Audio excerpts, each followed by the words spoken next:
ரொம்ப ஸ்வீட் கிரேவிங்ஸாக இருக்குது ஆனால் ஹெல்த்தியாக இருக்கணும்னா இந்த ராகி பிஸ்கெட் ட்ரை பண்ணுங்கள்.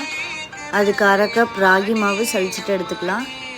1/4 கப் கோதுமை மாவு, 1/4 கப் நாட்டு சர்க்கரை, 1/4 கப் நெய் ஆட் பண்ணி நல்லா மிக்ஸ் பண்ணிக்கோங்க.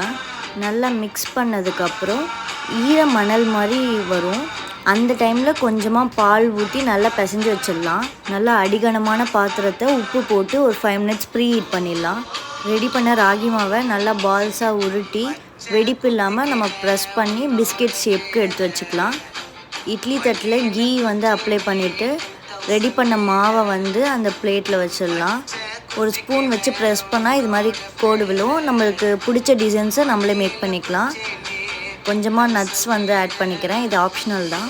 ஹீட்டான பாத்திரத்தில் இது மாதிரி ஒரு டூலோ இல்லை பிளேட்டோ வச்சு அதுக்கு மேலே இட்லி குண்டான் வச்சு அதை மூடிடுங்க. 1/2 அன் ஹவருக்கு அப்புறம் ஆற விட்டு எடுத்தால் ராகி பிஸ்கெட் ரெடி. செஞ்சு சாப்பிட்டு பார்த்துட்டு எப்படி இருக்குன்னு சொல்லுங்கள்.